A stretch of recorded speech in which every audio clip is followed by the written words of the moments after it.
O Catecismo em um ano.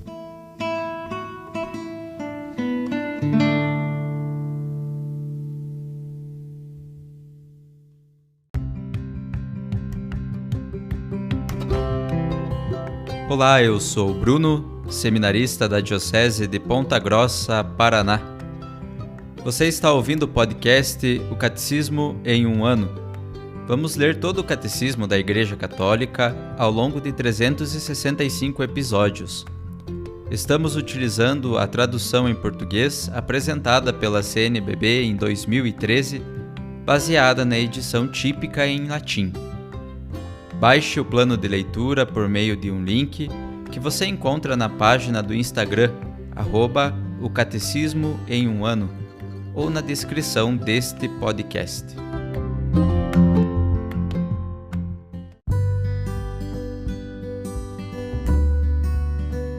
Chegamos ao dia 235 do podcast O Catecismo em um ano. Estamos na terceira parte, a vida em Cristo, na primeira sessão, a vocação do homem, a vida no Espírito. Capítulo 1, a dignidade da pessoa humana. Leremos hoje os números 1854 a 1864.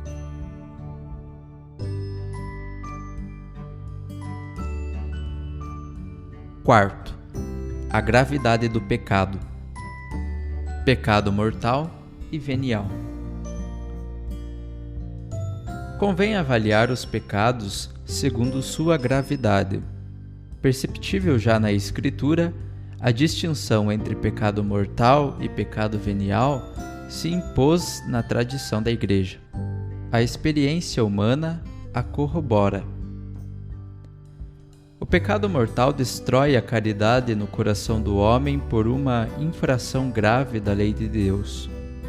Desvia o homem de Deus, que é o seu fim último e sua bem-aventurança, preferindo um bem inferior. O pecado venial deixa subsistir a caridade, embora a ofenda e fira. O pecado mortal, atacando em nós o princípio vital, que é a caridade, exige uma nova iniciativa da misericórdia de Deus e uma conversão do coração, que se realiza normalmente no sacramento da reconciliação. Quando a vontade se volta para uma coisa contrária à caridade pela qual estamos ordenados ao fim último, há no pecado, por seu próprio objeto, matéria para ser mortal, quer seja contra o amor a Deus, como a blasfêmia, o perjúrio, etc., quer seja contra o amor ao próximo, como o homicídio, o adultério, etc. Por outro lado, quando a vontade do pecador se dirige às vezes a um objeto que contém em si uma desordem, mas não é contrário ao amor a Deus e ao próximo, por exemplo, palavra ociosa, riso supérfluo, etc., tais pecados são veniais. Para que um pecado seja mortal, são requeridas 3 condições ao mesmo tempo. É pecado mortal todo pecado que tem como objeto uma matéria grave e que, além disso, é cometido com plena consciência e deliberadamente. A matéria grave é precisada pelos 10 mandamentos, segundo a resposta de Jesus ao jovem rico. Não cometerás homicídio, não cometerás adultério, não roubarás, não levantarás falso testemunho, não prejudicarás ninguém, honra teu pai e tua mãe. Marcos, capítulo 10, versículo 19. A gravidade dos pecados é maior ou menor. Um assassinato é mais grave que um roubo. A qualidade das pessoas lesadas é levada também em consideração. A violência exercida contra os pais é em mais grave que contra um estranho. O pecado mortal requer pleno conhecimento e pleno consentimento. Pressupõe o conhecimento do caráter pecaminoso do ato, de sua oposição à lei de Deus. Envolve também um consentimento suficientemente deliberado para ser uma escolha pessoal. A ignorância afetada e o endurecimento do coração não diminuem, antes aumentam o caráter voluntário do pecado. A ignorância involuntária pode diminuir ou até anular a imputabilidade de uma falta grave, mas supõe-se que ninguém ignora os princípios da lei moral inscritos na consciência de todo ser humano. Os impulsos da sensibilidade, as paixões podem igualmente atenuar o caráter voluntário e livre da falta, como também pressões exteriores e perturbações patológicas. O pecado por malícia, por opção deliberada do mal, é o mais grave. O pecado mortal é uma possibilidade radical da liberdade humana, como o próprio amor. Acarreta a perda da caridade e a privação da graça santificante, isto é, do estado de graça. Se esse estado não for recuperado mediante o arrependimento e o perdão de Deus, causa a exclusão do reino de Cristo e a morte eterna no inferno, já que nossa liberdade tem o poder de fazer opções para sempre, sem regresso.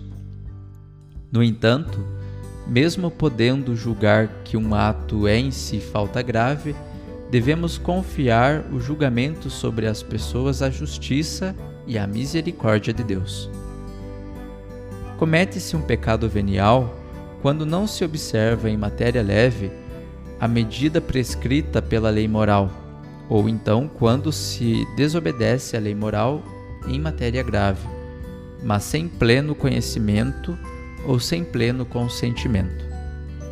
O pecado venial enfraquece a caridade, traduz uma afeição desordenada pelos bens criados, impede o progresso da alma no exercício das virtudes e a prática do bem moral.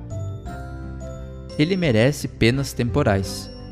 O pecado venial deliberado e que fica sem arrependimento nos dispõe pouco a pouco a cometer o pecado mortal. No entanto, o pecado venial não quebra a aliança com Deus. É humanamente reparável com a graça de Deus. Não priva da graça santificante, da amizade com Deus, da caridade nem, por conseguinte, da bem-aventurança eterna. O homem não pode, enquanto está na carne, evitar todos os pecados, pelo menos os pecados leves. Mas esses pecados que chamamos leves, não os consideras insignificantes. Se os consideras insignificantes ao pesá-los, treme ao contá-los. Um grande número de objetos leves faz uma grande massa. Um grande número de gotas enche um rio. Um grande número de grãos faz um montão. Qual é então nossa esperança? Antes de tudo, a confissão. Todo pecado e toda blasfêmia serão perdoados, mas a blasfêmia contra o Espírito Santo não será perdoada. Mateus capítulo 12, versículo 31. Pelo contrário, quem a profere é culpado de um pecado eterno.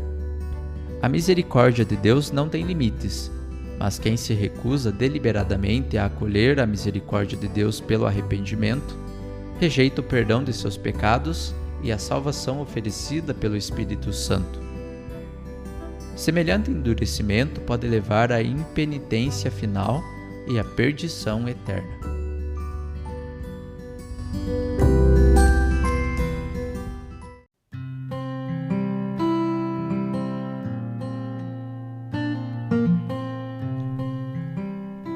Como comentário adicional para o episódio de hoje, ouviremos o discurso do Papa São João Paulo II na audiência geral de quarta-feira, 30 de julho de 2003.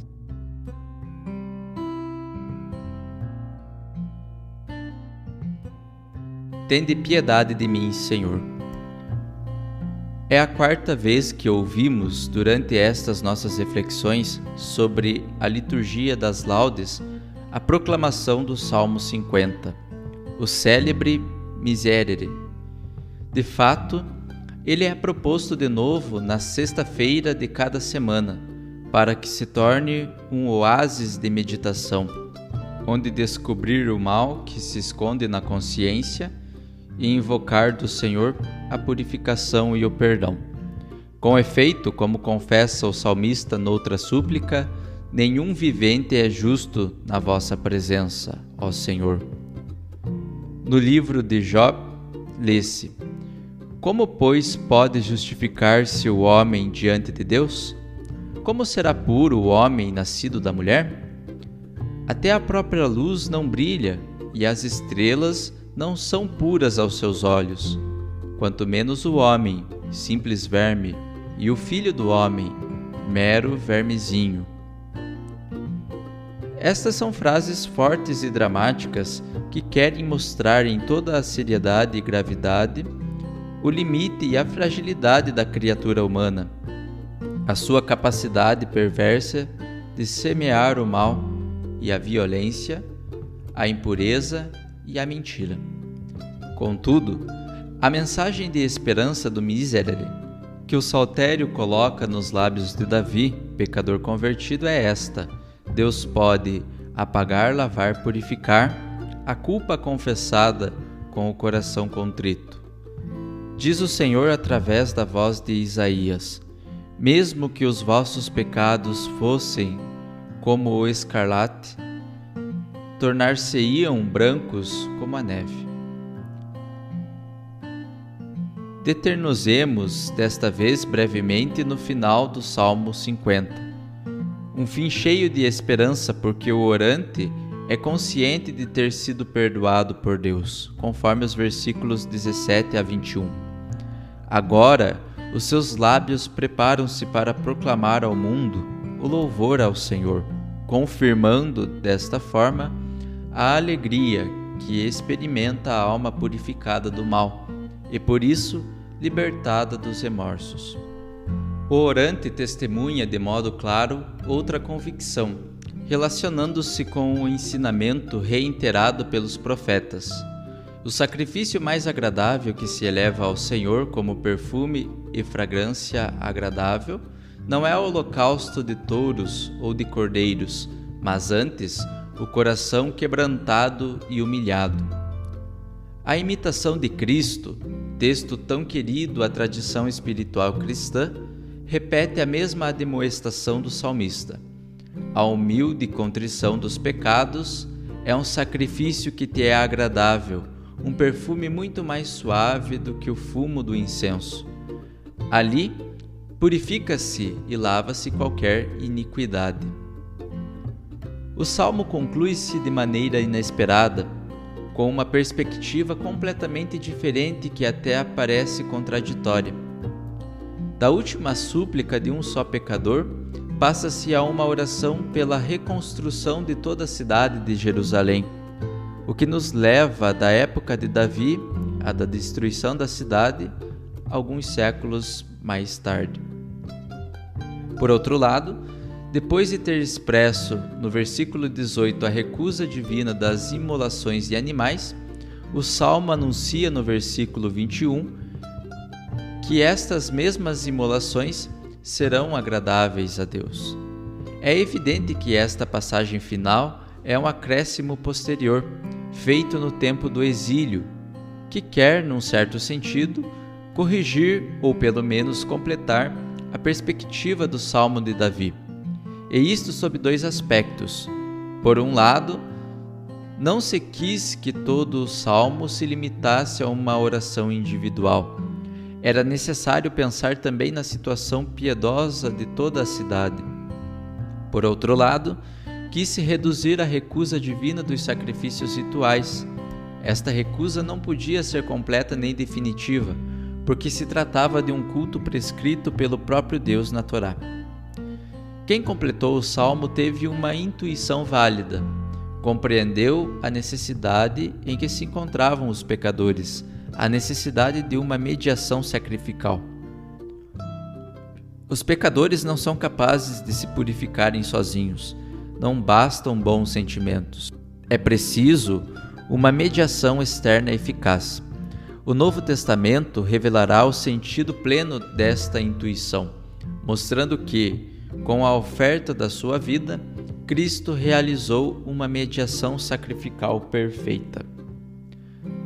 Nas suas homilias sobre Ezequiel, São Gregório Magno compreendeu bem a diferença de perspectiva que existe entre os versículos 19 e 21 do Miserere. Ele propõe uma interpretação da mesma, que podemos acolher também, concluindo assim a nossa reflexão. São Gregório aplica ao versículo 19, que fala de espírito contrito, à existência terrena da igreja, e o versículo 21, que fala de holocausto, à igreja no céu. Eis as palavras daquele grande pontífice. A Santa Igreja tem duas vidas, uma que conduz no tempo, outra que recebe eternamente. Uma com a qual fadiga na terra, outra que é recompensada no céu. Uma com a qual reúne os méritos, outra que já goza dos méritos recolhidos. E tanto numa como noutra vida oferece o sacrifício. Aqui o sacrifício da contrição, e lá no céu o sacrifício do louvor. Está escrito acerca do primeiro sacrifício: o meu sacrifício, Senhor, será o meu espírito contrito. Salmo 50, versículo 19. Acerca do segundo está escrito: então agradecereis as ofertas puras, sacrifícios e holocaustos.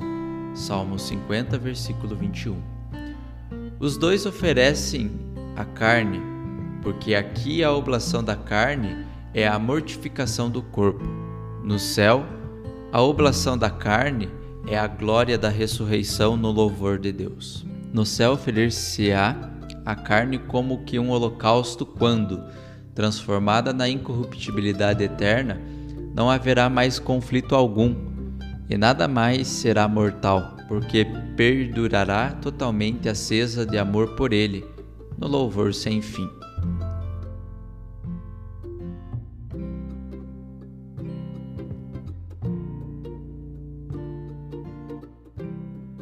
Os textos das catequeses papais encontram-se na íntegra no site da Santa Sé, vatican.va.